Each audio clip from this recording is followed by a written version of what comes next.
Ya, bismillahirrahmanirrahim. Malam ini kita membahas tentang toharoh. Ya. Toharoh dalam fikih itu biasa di kitab-kitab fikih itu paling awal di depan kitab. Artinya di dalam kitab-kitab fikih itu diawali dengan toharoh. Ya, toharoh itu artinya bersuci. Kita lihat di kitab Ihya Ulumuddin. Ya, toharoh itu disebutkan itu ada 4, ya. Pertama toharotul ajsad. Nah, toharotul ajsad, pembersihan penyucian jasad. Nah, biasanya ini dia membahas tentang bagaimana menyucikan jasad kita, seperti menghilangkan najis, disebut izalatun najasah, ya. Menghilangkan najis itu termasuk toharoh. Menghilangkan najis yang zahir, seperti najis mukhafafah. Najis mukhafafah itu kan merangkun penek bebeak, kencing bayi. Jadi kencing bayi itu dibersihkan, ya, tapi yang belum makan nasi atau yang belum makan bubur itu, terutama yang bayinya laki-laki, bisa dipercikkan. Itu toharoh, ya. Itu najis mukhafafah. Ada juga najis mutawassithah. Mutawassithah itu najis yang menengah. Contohnya misalnya nginjat tin batur lah. Doni, tin batur injat me. Itu menginjak tai. Nah, itu dibersihkan dengan air, ya, sampai bersih. Itu toharoh itu. Itu diatur semuanya dalam fikih. Itu toharotul ajsad. Itu mutawassithah. Injat tin meong. Tai kucing. Bukan tai kucing rasa coklat. Itu orang bercinta. Itu najis mutawassithah namanya, itu ridoni. Kemudian ada najis mughalladhah. Ini najis berat. Apa itu najis berat? Itu tai anjing alias bubu, atau tainya babi, atau seluruh babi, badannya semuanya itu najis. Ya, kalau anjing itu liurnya yang najis sebenarnya. Ya, itu masuk tainya yang najis. Itu mughalladhah. Jadi cara menyucikannya itu adalah dibersihkan dengan air 7 kali, diselingi dengan tanah. Itu ridhoni, cara menyucikannya itu. Itu ya, toharatul ajsad.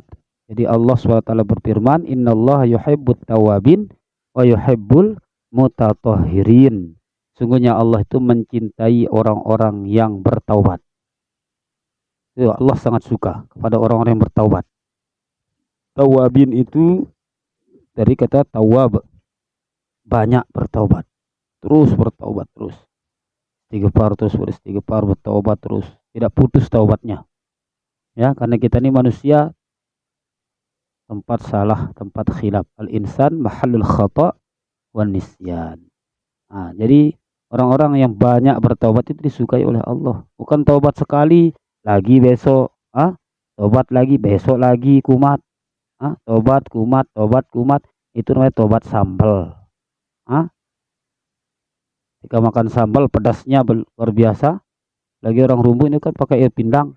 Wah, tobat makan sambal. Besok cari lagi, mana sambal? Main. Kira-kira begitu ya. Jadi itu toharatul jasad, termasuk wudu, itu membersihkan jasad. Kemudian mandi junub, bukan mandi biasa, al-ghuslu kalau dalam kitab fikih itu. Jadi al-ghuslu itu mandi junub. Orang yang mandi itu karena haid, bersih dari haid. Kedua, karena sudah bebeca. Ya, karena sudah bebeca alias berkapal, ah, ya, itu bagian semua istri atau karena mimpi. Doni ini mimpi, basah. Bangun-bangun ini basah semua ini. Waduh, ini harus mandi itu. Mandi junub, ya. Tuh, kalau bahasa kita itu mandi beli. Alias mandi goar. Semuanya basah. Dari ujung rambut sampai ujung kaki. Jadi begitu, ya.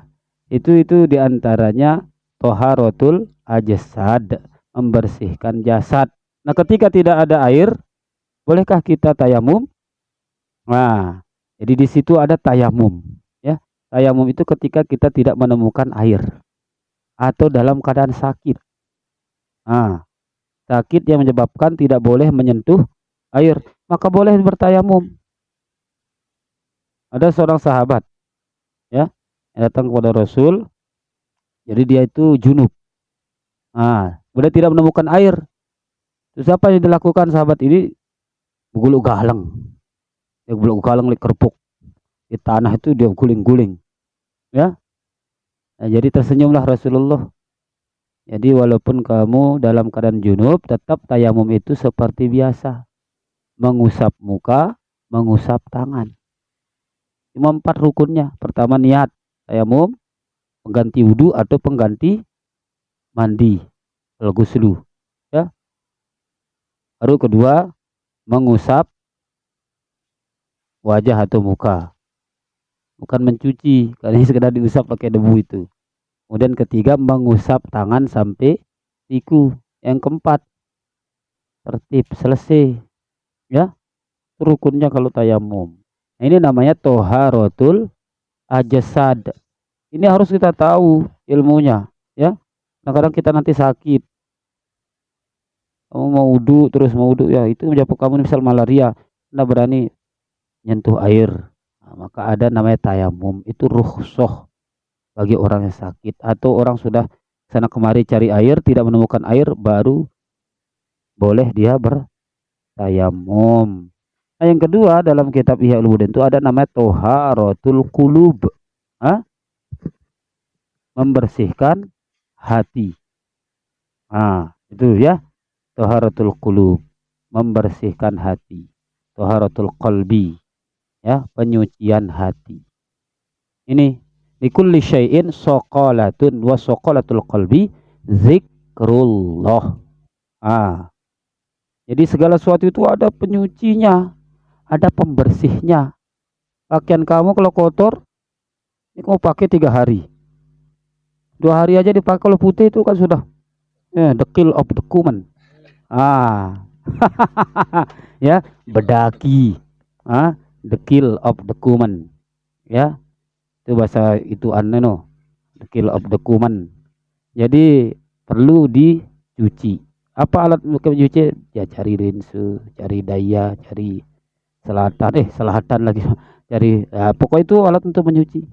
Badan kamu kotor, udah pernah mandi 1 minggu, waduh, mantap sekali baunya. Kayak bau kelak santan kamu. Kira-kira begitulah, ya. Ya. Jadi ketika itu kau perlu dibersihkan, yaitu mandi pakai sabun, ya, pakai sabun, ya, sabun yang harum, menghilangkan kotoran di badan. Itu alat penyuci. Nah, penyuci untuk hati tidak ada lain, zikrullah, berzikir, mengingat Allah. Itu yang menyucikan hati. Ini namanya toharatul qalbi, ya. Ya, ada kotorannya hati itu, ya.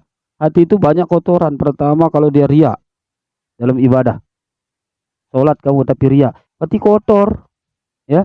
Kotoran inilah yang membuat tidak sampai sholat kita kepada Allah.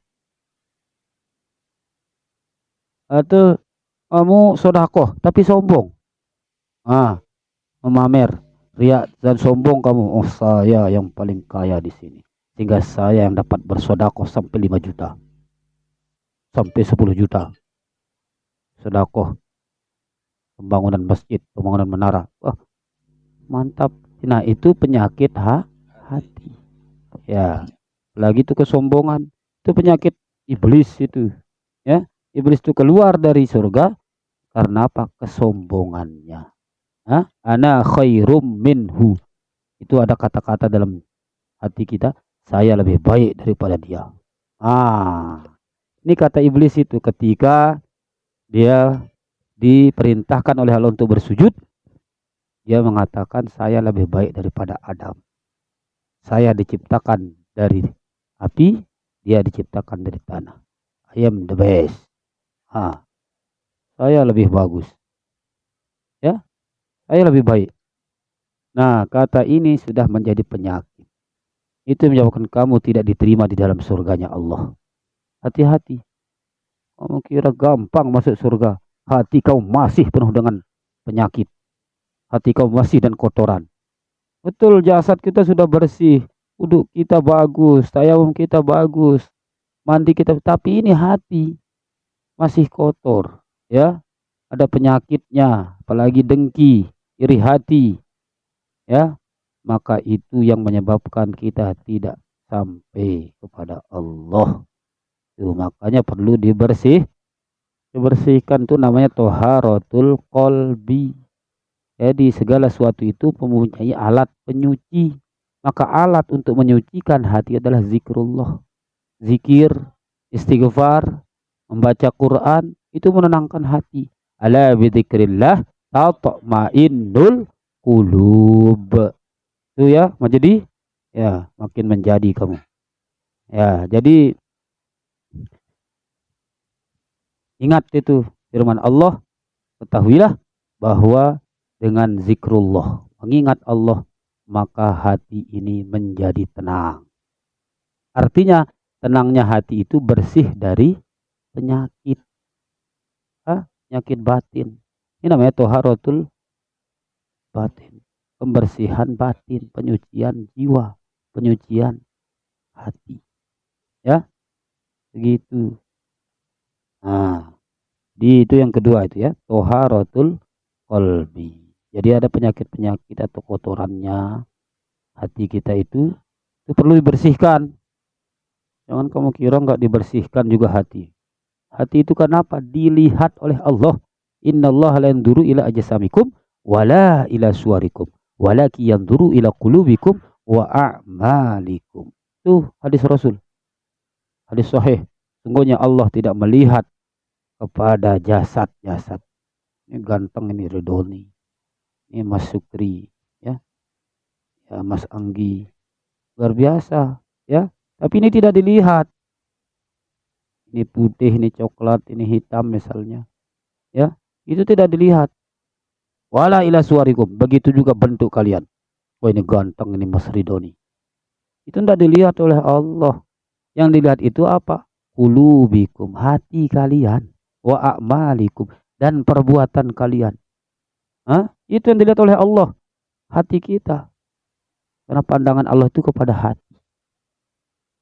Ingat, ya. Jadi perlu juga ditaubatkan. Taubat hati. Itu namanya inabah. Hati ini kembali kepada Allah. Dengan cara apa? Membersihkannya. Jangan ada selain Allah di dalam hati kita. Nah, ini itu kajian tasawufnya itu, ya. Jangan ada selain Allah dalam hati kita. Boleh dunia, kita berada di dunia, kita boleh silahkan berbisnis, berdagang, bekerja jadi seorang guru, jadi dosen, jadi pejabat, silahkan, tapi jangan masuk ke hati. Ya, yang buat hati kita jadi ketergantungan kepada selain Allah. Nah, ini yang disebut yang ketiga, toharatul arwah. Pembersihan ruh, hidup. Jiwa kita itu jangan bergantung kepada selain Allah. Fatawakkal 'alal hayyil ladzi la yamut. Maka hendaklah kamu itu bertawakal, bersandar hanya kepada yang maha hidup yang tidak pernah mati. Siapa itu? Allah Subhanahu wa ta'ala. Ya, itu tempat kita bersandar, itu tempat kita mengadu. Allahus Somad. Hah? Itu dalam surat Al-Ikhlas. Ya, kepada Allah lah segala sesuatu itu bergantung. Nah, ruh kita jangan bergantung kepada selain Allah. Jangan bersandar kepada selain Allah. Kamu punya cincin seperti saya ini. Wah, mantap nih. Ya, kamu gantungkan hidupmu di sini. Coba saya bawa cincin ini. Wah, jahe-jahe itu pada nempel. Dedara-dedara semuanya nangis. Kemeletan. Gara-gara ini. Berarti itu sudah hidupmu sudah ada di sini. Ya, kamu bersandar dengan ini. Atau kamu punya keris? Kalau saya bawa keris ini, tidak ada yang berani mendekat.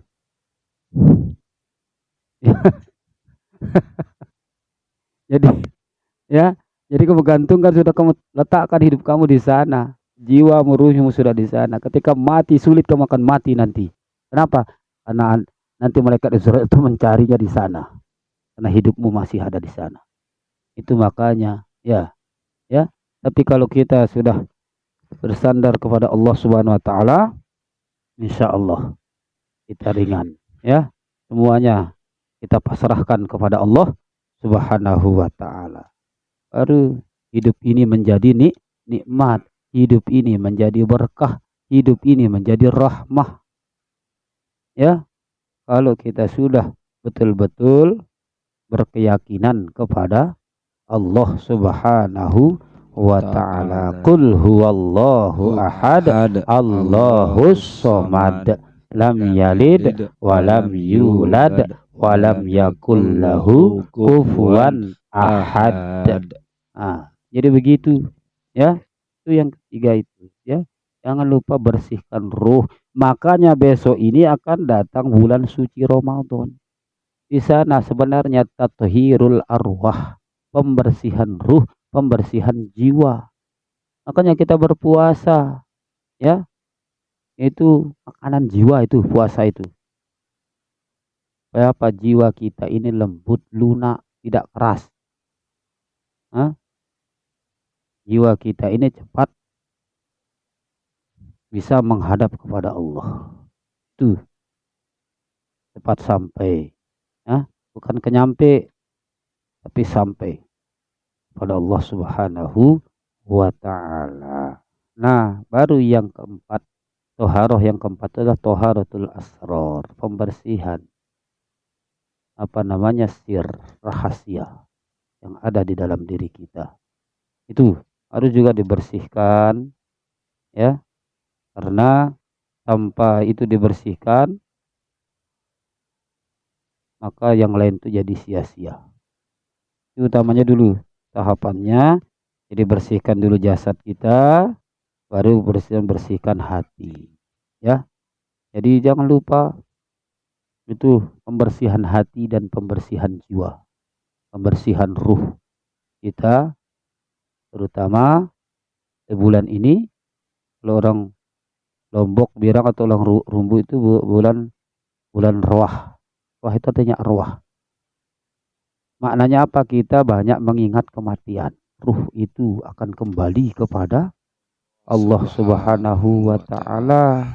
Karena ruh ini datang dari Allah. Itu yang maksudnya inna lillahi wa inna ilaihi raji'un. Sesungguhnya apa yang ada di dalam diri kita ini milik Allah.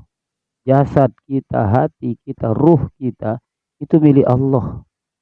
Maka kita suatu saat nanti akan kembali kepada Allah Subhanahu wa ta'ala.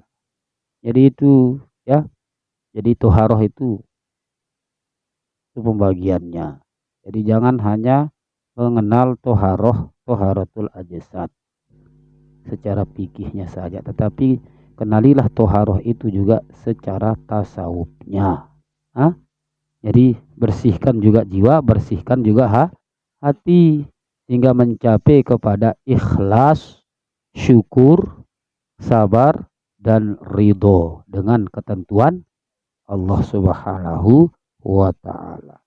Karena ibadah yang paling tinggi itu bukan zikir, bukan sholat, bukan pula puasa, bukan haji dan umroh, bukan zakat, tetapi ketika hati ini menerima dengan ikhlas ketentuan Allah Subhanahu wa Ta'ala. Nah, itu intinya. Maka kita sudah bersih zahir dan batin. Ya, jadi begitu. Nah, izin bertanya Pak Ustadz. Ya, ya. Mari, mari, di mari. sini untuk segala bisikan hati maupun bisikan setan atau bisikan apapun dari hati itu, baik atau buruknya, itu adalah ketentuan Allah Subhanahu wa Ta'ala atau bagaimana? Oh ya, pertanyaannya bagus sekali ini, Bang Syukri, ya, Bang Sukrianto. Jadi bisikan hati itu karena sering bolak-baliknya hati ya, sehingga Rasul itu mengajarkan kita untuk selalu berdoa. Ya muqallibal qulub, sabbit qalbi ala dinika wa ala ta'atika. Wahai yang membolak-balikkan hati. Ya, yang membolak-balikkan hati. 1 menit 70 kali bolak-balik. Itu hati. Makanya kita minta berdoa oleh Rasul. Ya, diajarkan Rasul untuk berdoa, ya muqallibal qulub, wahai zat yang membolak-balikkan hati. Sabbit qalbi. Teguhkan hatiku. Tetapkan hatiku ya Allah. Berikanlah keyakinan pada hatiku untuk senantiasa itu untuk senantiasa berada di atas agamamu, ya, sesuai dengan syariat, ketentuan Allah, dan taat kepadamu ya Allah. Wa ala ta'atika, ya, senantiasa taat kepadamu. Itu doa, ya. Jadi memang semuanya itu memang ketentuan Allah.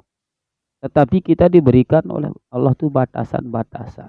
Wa nafsin wa ma sawwaha fa alhamaha fujuraha wa taqwaha. Demi jiwa dan penyempurnaannya, maka diilhamkan, dimasukkan ke dalam jiwa itu oleh Allah, diilhamkan, ya, dalam jiwa, tembus kepada hati itu fujur dan takwa. Ada yang buruk dan ada yang baik. Nah, tinggal kita mau milih yang mana. In ahsantum li ampusikum wa in asatum falaha. Kalau kamu berbuat baik, tentu kebaikan itu kembali pada diri kamu sendiri. Sebaliknya kalau kamu buat buruk, maka keburukan itu kembali kepada diri kamu sendiri.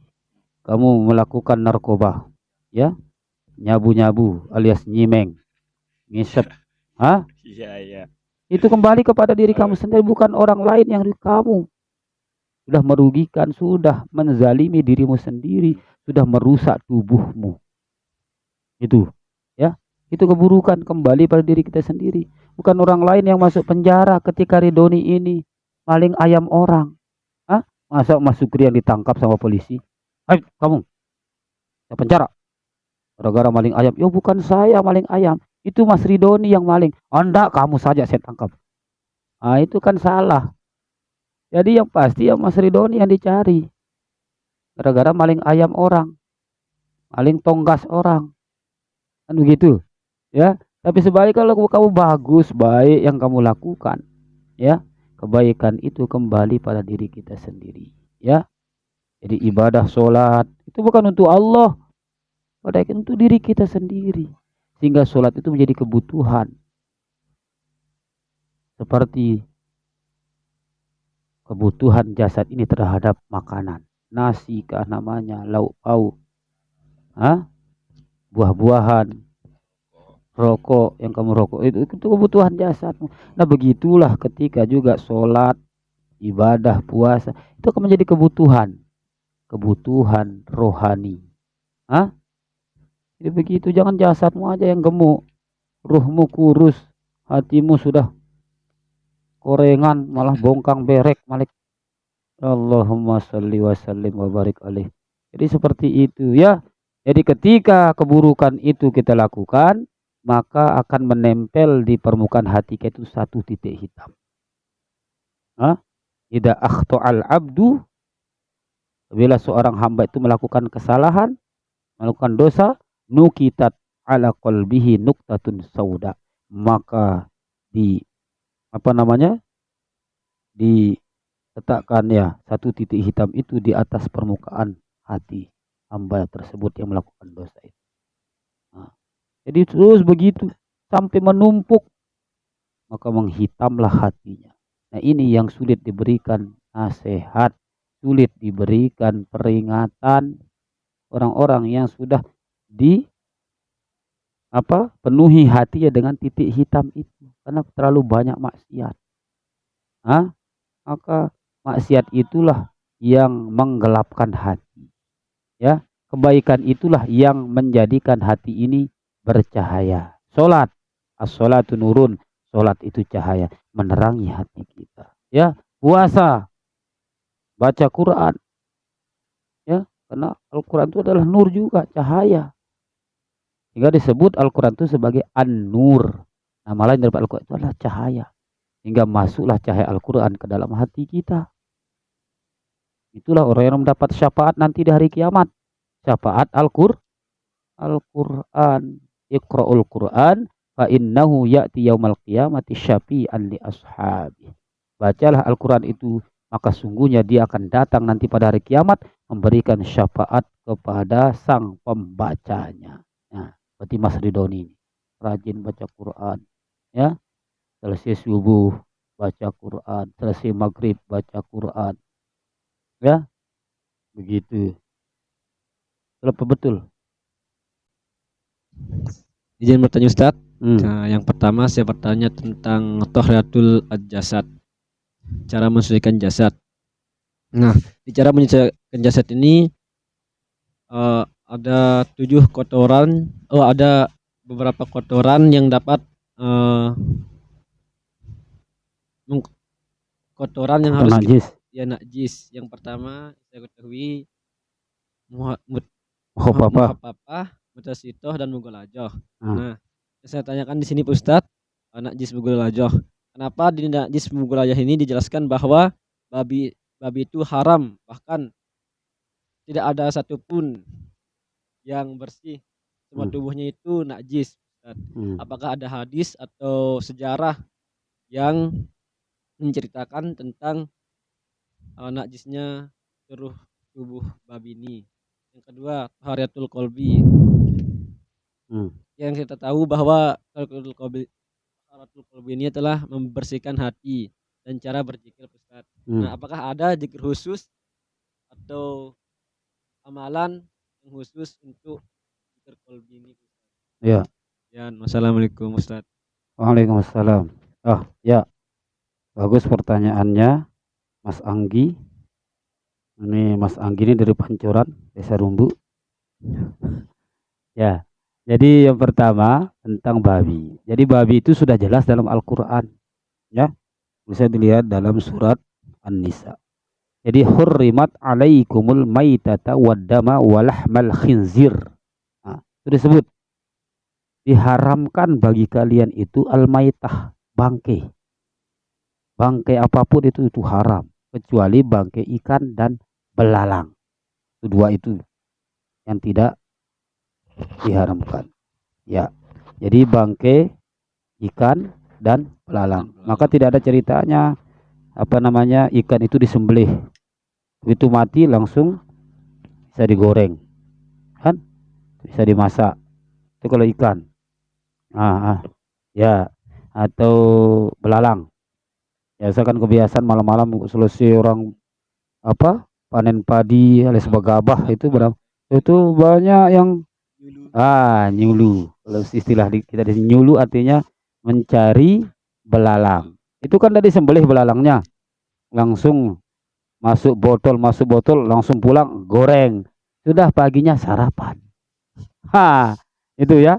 Itu ya kalau yang bangkai itu yang tidak ada yang boleh langsung dimakan. Selain itu ya harus yang sudah dihalalkan terus disembelih. Kambing itu halal, tapi ketika dia menjadi bangke, dia jadi haram. Atau ayam, kamu temukan pinggir jalan ditabrak sama motor, langsung mati. Ah, ini ayam. Ah, langsung saja kamu bedah ayamnya, langsung kamu goreng. Ah, itu sudah haram. Kenapa? Dia bangke. Ya. Jadi dia menjadi halal karena dipotong menurut secara syariat agama. Nah, jadi begitu. Wadam, dan darah. Darah itu haram. Kemudian walahmal khinzir, daging babi. Ya, itu haram. Jadi kalau dalam fikih itu wama tuladu minhuma. Jadi dua hewan ini haram hukumnya. Itu dalam kitab Fathul Qorib, Bulughul Maram, dan apa yang keluar dari keduanya. Najis.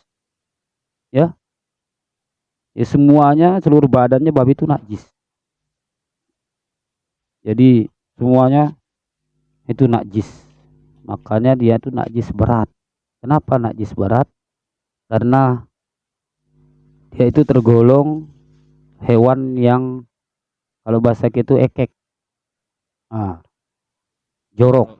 Ah, jadi kalau dia itu makan sampai kenyang, enggak sampai kenyang terus makan lagi, dia muntah. Muntahnya dimakan lagi. Bercampur sama air kencingnya itu dimakan. Nah, ya. Itu makanya dia haram karena dia kotor. Jadi daging-dagingnya itu termasuk menjadi najis karena apa? Air kencing yang campur masuk dimakan lagi. Ya. Dan penelitian ahli, jadi kencingnya itu ketika dia kencing itu sampai kena seluruh dagingnya juga keluar ketika mengeluarkan kencingnya itu. Ah, termasuk di dalam Al-Quran itu babi ini adalah kutukan suatu kaum. Ya, satu kaum itu jadi babi dan menjadi apa namanya? Kera. Ya, asalnya adalah manusia dikutuk, ya, jadi babi dan menjadi kera. Nah, itu juga masalahnya. Hingga ketika diteliti, daging babi itu mirip dengan manusia. Itu sebabnya dia haram. Jadi najis. Semuanya. Maaf, Ustaz. Agar kita tahu itu bahwa di Al-Quran itu dijelaskan dalam surah apa, Ustaz? An-Nisa. Ya, nanti dibuka di surat An-Nisa itu kalau tidak salah. Jadi surat Nisa itu ada di sana menjelaskan tentang keharaman bangkai, darah dan daging babi. Itu. Nah, pertanyaan kedua tadi tentang taharatul qalbi. Ya, pembersihan hati. Amalannya zikir apa saja yang bisa membersihkan hati. Paling cepat membersihkan hati itu adalah zikrullah, zikir. Ya. Jadi Abdul Zikri fa'lam annahu la ilaha illallah. Itu cepat membersihkan hati. Ya. Itu di lisan. La ilaha illallah, la ilaha illallah, la ilaha illallah, la ilaha illallah, la ilaha illallah. Tulisan, ya, lisan kita. Bibir tidak bergerak, cuma lisan yang bergerak ketika mengucap la ilaha illallah. Kalau zikir lain, bibir tetap bergerak, mengatup-ngatup.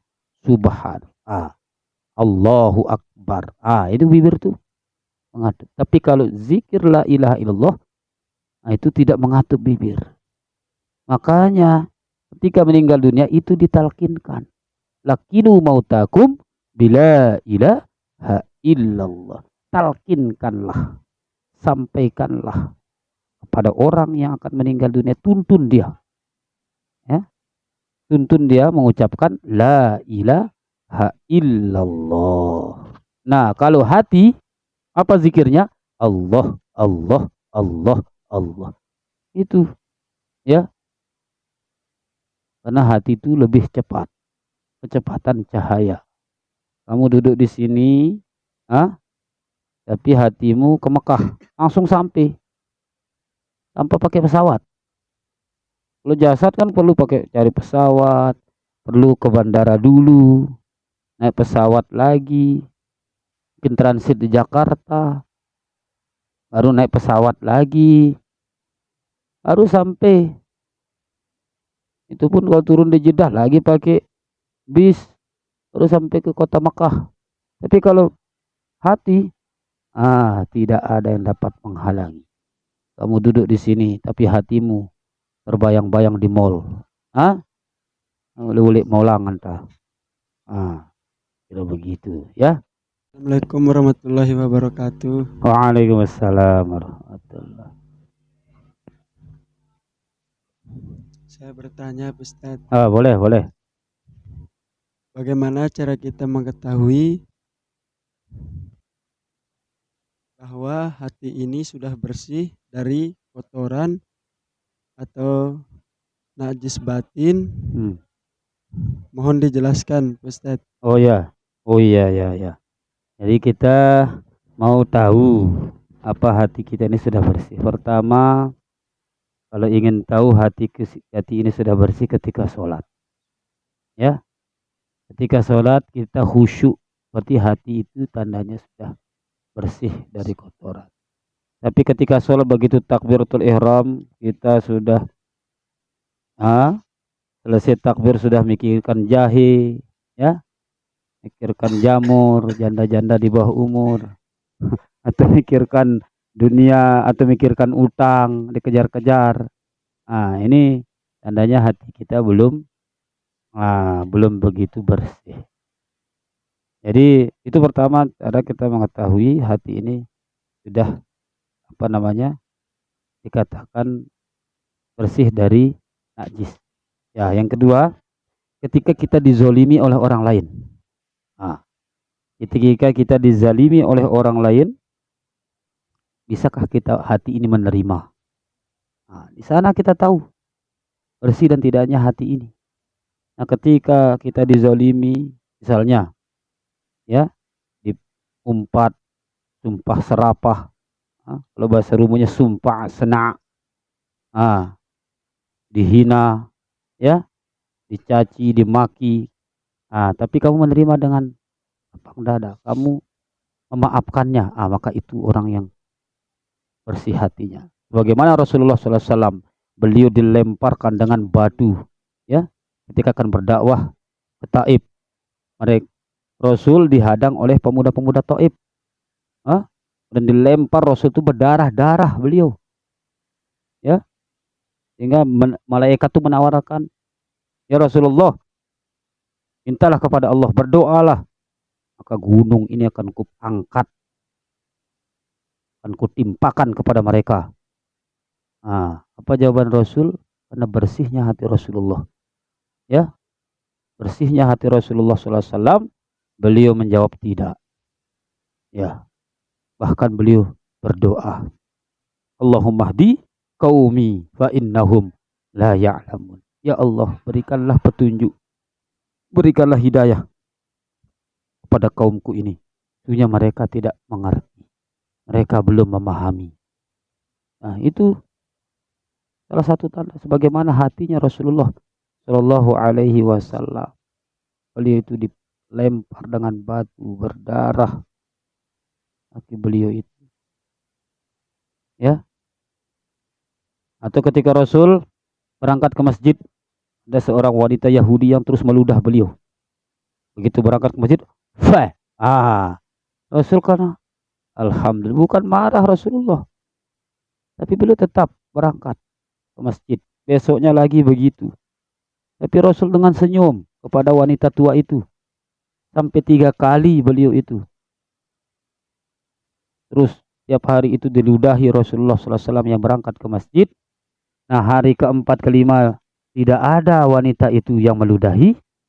Maka Rasul bertanya kepada para sahabat, kemana wanita tua wanita Yahudi yang pernah meludahi aku ketika berangkat ke masjid. Rasul bertanya, oh dia sakit ya Rasul? Itu jawaban para sahabat. Maka Rasul yang pertama kali menjenguknya. Itu ciri-ciri bersih hatinya. Rasulullah yang pertama kali menjenguk wanita tua itu. Ya, sehingga apa? Wanita itu terketuk hatinya untuk masuk Islam. Sungguh mulia akhlakmu, wahai Muhammad. Sungguh mulia hatimu, wahai Muhammad. Ya, jadi begitu. Kalau kita ndak, baru aja disumpah, lagi disenak, malik sumpah senak, dicaci maki langsung ngasah. Bukan ngasah pedang berang ke masa. Mana rumahnya ini kan? Main tantang langsung. Bukan tantang satu orang satu kampung kamu tantang. Nah, ini itu salah satu cirinya ya. Jadi hati itu bersih ketika telinga ini tidak cepat panas. Kalau bahasa rubuhnya benang telinga me, bangkal seduk me. Ah, itu berarti hati kita masih dipenuhi dengan kebencian dan dendam. Ah, itu ya cara kita mengetahui kalau hati kita ini bersih dari kotoran yang namanya dengki, yang namanya dendam dan kebencian. Ya, semoga Allah SWT menjauhkan kita dari hati-hati yang kotor. Amin. Amin ya rabbal alamin. Ya, demikian kami harapkan kepada semua warga Rumbu terutama untuk terus mengikuti channel ini El Umri Official. Bantu dengan subscribe, like, and share. Jangan lupa juga komen. Oke, terima kasih. Assalamualaikum warahmatullahi wabarakatuh. La ilaha illallah.